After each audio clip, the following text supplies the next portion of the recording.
রাস্তার একপাশে দাঁড়িয়ে নাদিয়ার জন্য অপেক্ষা করছি। আজ এত লেট হচ্ছে কেন বুঝতে পারছি না।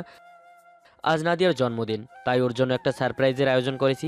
পাশে দাঁড়িয়ে থাকা সজীব বলে, ভাই, ভাবি আসছে, কিন্তু সাথে একটা ছেলে।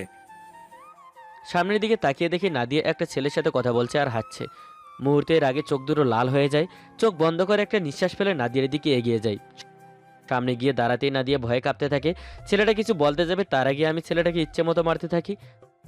মারতে মারতে রক্তাক্ত করে ফেলেছি, কিন্তু রাগ কিছুতেই কমছে না। নাদিয়া এসে আমার পা জড়িয়ে ধরে কান্না করতে করতে বলে, প্লিজ ওকে ছেড়ে দিন, ও মরে যাবে।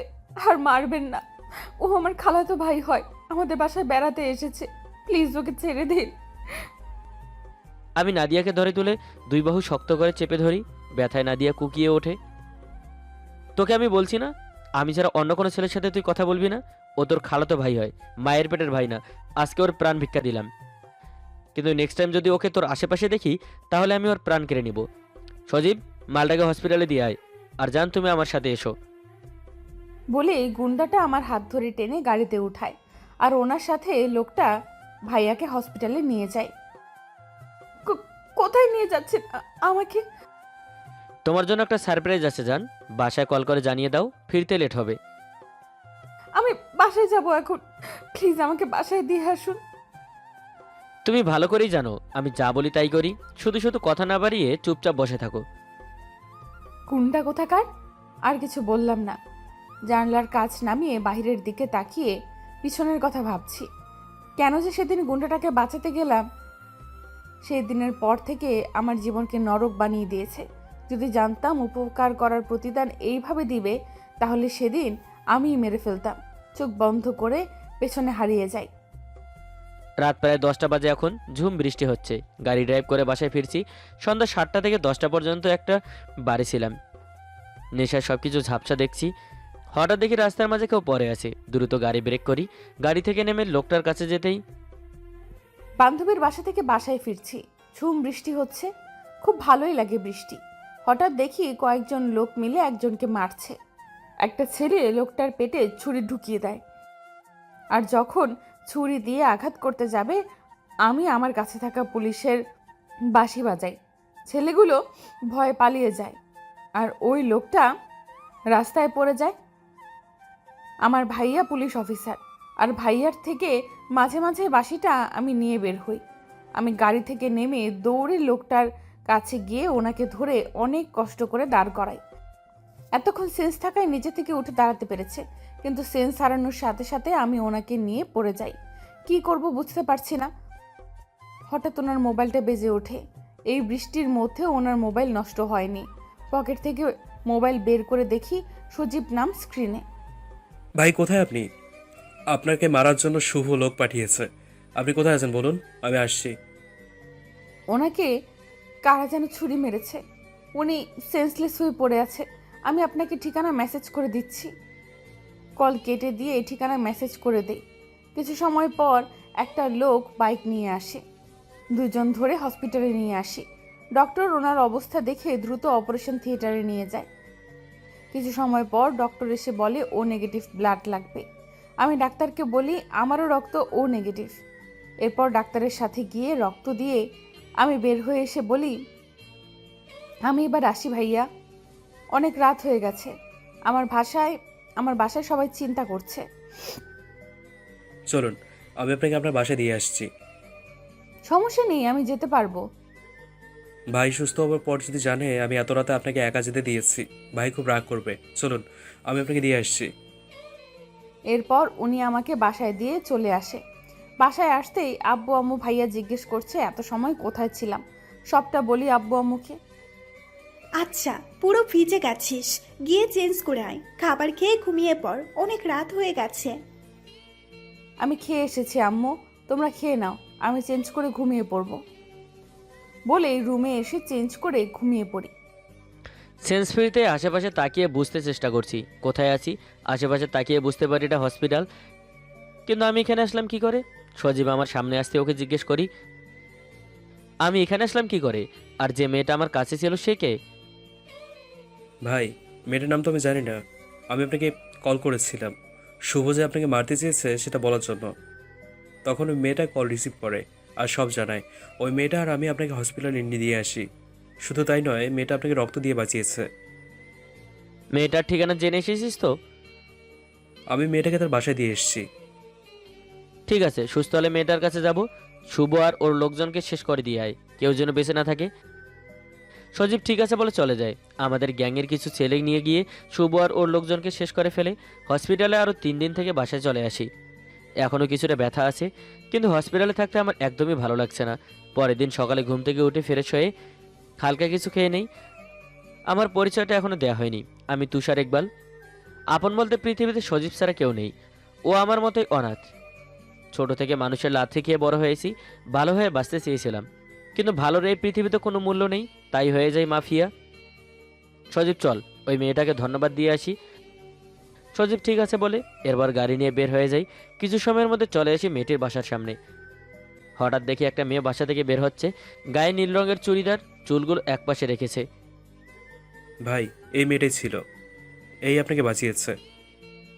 আচ্ছা আয় আমার সাথে, বলে দুজনে গাড়ি থেকে নেমে মেয়েটার সামনে গিয়ে দাঁড়াই। আমি এক পলকে মেয়েটার দিকে তাকিয়ে আছি, চোখ সরানোর দায় হয়ে গেছে। আরে আপনি এখন কেমন আছেন? আর ওই লোকগুলো কারা ছিল? আমি মেয়েটার দিকে এখনও তাকিয়ে আছি, শুধু ঠোঁটগুলো নড়তে দেখছি।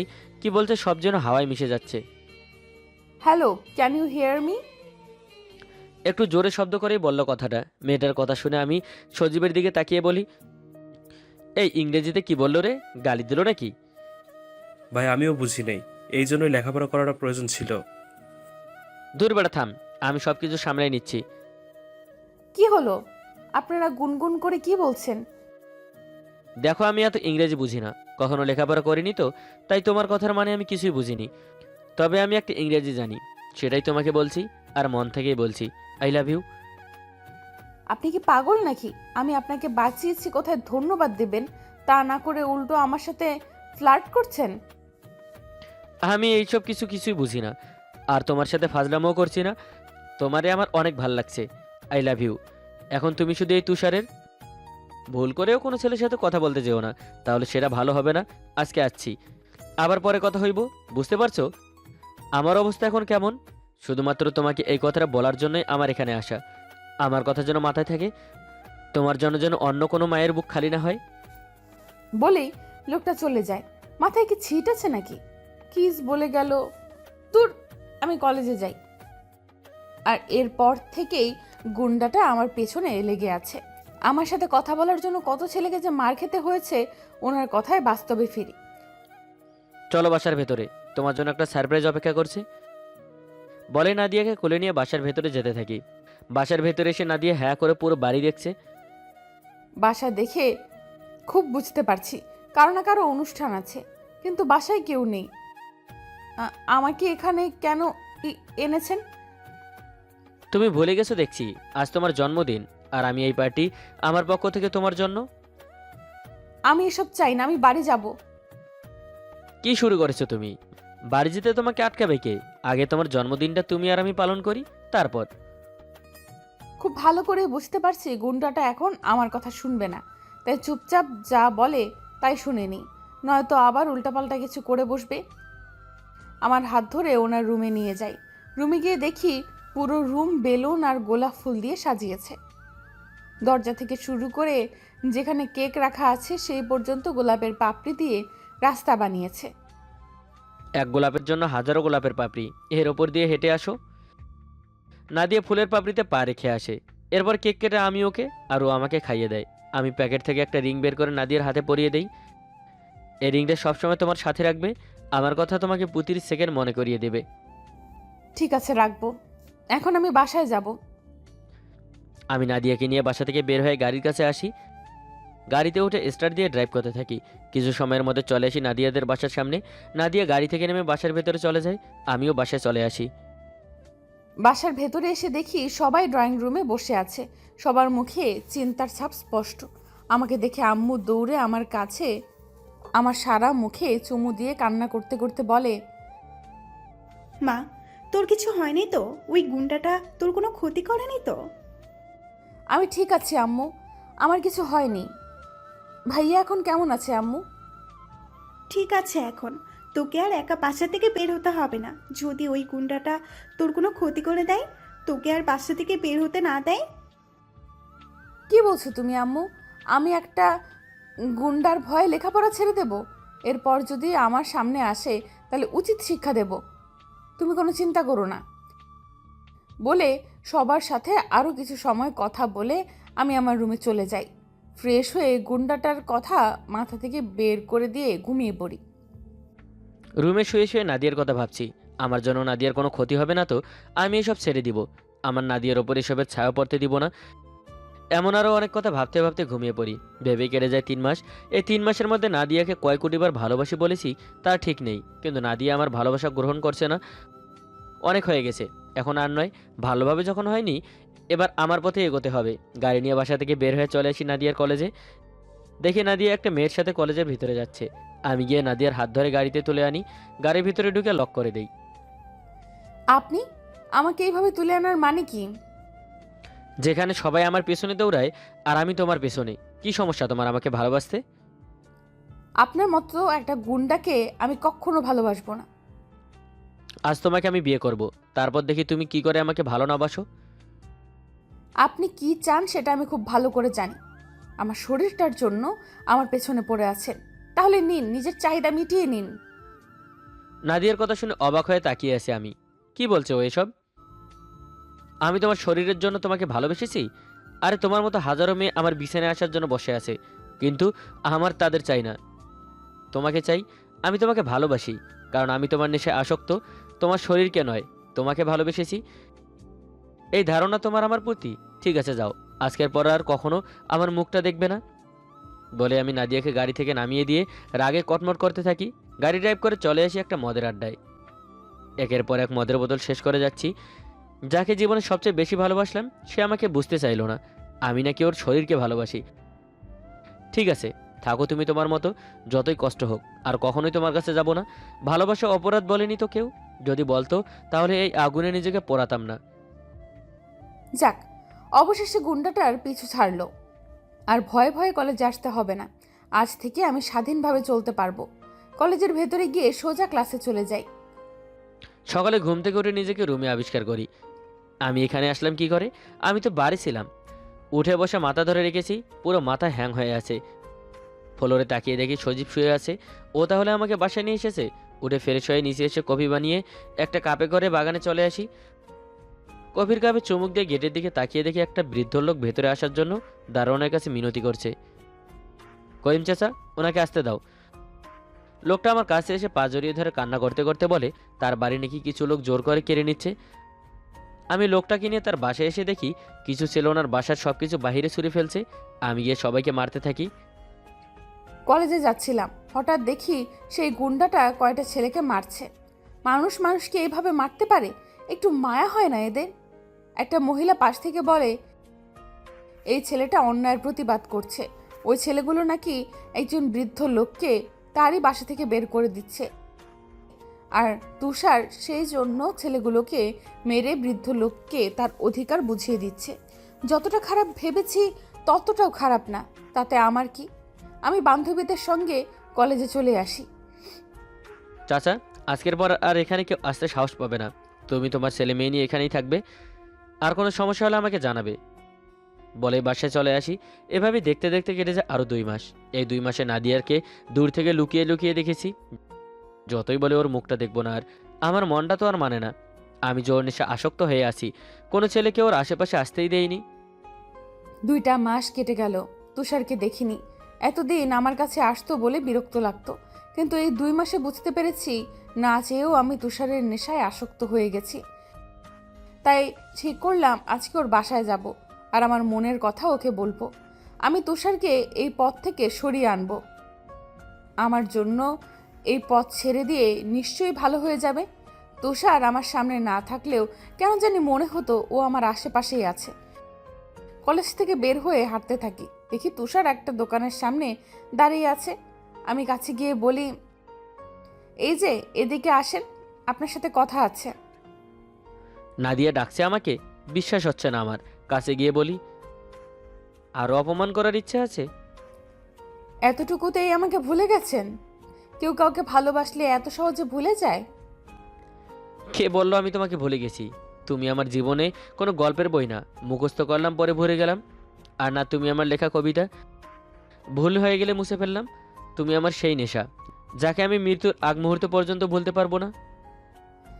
সেটা তো দেখতেই পারছি। একবার আমার কাছে আসতে না বলেছি বলে তো হারিয়েই গেছেন। আমি কোথাও হারাইনি। তুমি যাতে বিরক্ত না হও তাই দূর থেকে দেখতাম, বিরক্ত করার জন্য কাছে আসতাম না। আমার কাছে থাকতে হলে এইসব মাস্তানি ছেড়ে দিতে হবে। পারবেন? তুমি আমার জীবনে আসলে আমার আর কিছুই চাই না, সব কিছু ছেড়ে দিতে রাজি আছি। প্রেম করব না। আমার বাসায় বিয়ের প্রস্তাব দিন, বাকিটা আমি দেখে নেব।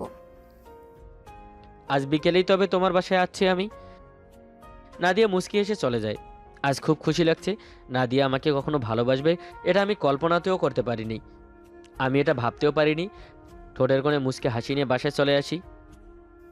বাসায় এসে আম্মুকে আমার রুমে ডাকি। একটু পর আম্মু আর আব্বু দুজনেই আমার রুমে আসে। কি রে, তুই এমন কথা বলার জন্য আসতে বললি? আব্বু, আমি একজনকে ভালোবাসি, আর সে আজ আমাদের বাসায় আসবে তোমাদের কাছে আমাকে চাইতে। তুই কাউকে ভালোবাসিস? কই, আগে তো কখনো বলিসনি। আগে বুঝতে পারিনি, এখন বুঝতে পারছি আমি তুষারকে ভালোবাসি। একটা গুন্ডাকে তুই ভালোবাসিস? এটা আমরা কখনো মেনে নিব না। আম্মু, তুষার আমার জন্য সব ছেড়ে দিয়েছে। আমার জন্য তোমরা অনেক ভালো ছেলে পাবে হয়তো, কিন্তু তুষারের মতো কাউকে পাবে না। আমি খুব সুখে থাকবো ওর সাথে। পাগল হয়ে গেছিস তুই? একটা গুন্ডাকে বিয়ে করার জন্য কেন পাগল হয়েছিস তুই? আব্বু আম্মুকে অনেক কষ্টে রাজি করি। আব্বুকে রাজি করতে বেশি সমস্যা হয়নি, আম্মুই একটু কেমন করছিল। আব্বু আম্মুকে বুঝিয়ে বলে। বিকেলে সজীবকে নিয়ে চলে এসি নাদিয়াদের বাসায়। কিছু সময় কথা বলার পর নাদিয়ার আম্মু বলে, দেখো বাবা, আমাদের একমাত্র মেয়ে, ওর সুখটাই আমাদের কাছে সবার আগে। ওর থেকে শুনলাম তুমি সবকিছু ছেড়ে দিয়ে ভালো হয়ে গেছো। যদি এটা সত্যি হয় তাহলে আমাদের আর সমস্যা নেই। জি আন্টি, আমি সব কিছু ছেড়ে দিয়েছি। কথা দিলাম কখনো নাদিয়ার চোখ থেকে এক ফোঁটা অশ্রু ঝরতে দিব না। 3 দিন পর আমাদের বিয়ের ঠিক করা হয়। আমার তেমন আত্মীয় স্বজন নেই, সজীব আর দারোয়ান চাচা ছাড়া। পরের দিন বিয়ের সকল কেনাকাটা শেষ করি। বিয়ের দিনও চলে আসে। সজীব আর চাচাকে নিয়ে চলে আসি নাদিয়াদের বাসায়। বিয়ের কাজ সুষ্ঠুভাবে সম্পন্ন হয়। কিছু সময় পর নাদিয়াকে নিয়ে বাসায় চলে আসি। নাদিয়াকে রুমে রেখে আমি নিচে এসে সজীবের সাথে কথা বলে রুমে চলে আসি। নাদিয়া বসা থেকে উঠে আমার পা ছুঁয়ে সালাম করতে যায়। নাদিয়াকে তুলে কপালে চুমু দেই। আজ থেকে আমি আমার বাকিটা জীবন তোমার জন্য বাঁচবো। তুমি যেভাবে বলবে আমি ঠিক সেভাবেই শুনবো। আমার আর কিছু চাই না, শুধু আপনি সারা জীবন আমাকে ভালোবাসলেই হবে। আর কখনো মারামারি করবেন না। আমাদের জীবনে কখনো যেন কালো মেঘে না ঢেকে যায়। ঠিক আছে, করবো না মারামারি। কখনো কালো মেঘ আমাদের জীবনে আসবে না। সকালে সূর্য কিরণের মতো আমাদের জীবনটাও আলোকিত হবে। তুষার আমাকে কোলে করে বেডে শুইয়ে দেয়, আমার পাশে শুয়ে আমার কপালে কিস করে, এরপর ঠোঁটে ঠোঁট ডুবিয়ে দেয়। ধীরে ধীরে দুজনের নতুন গল্পের সূচনা করি। আপনারা আপাতত বিদায় নিন, বাসায় গিয়ে ঘুমিয়ে পড়ুন।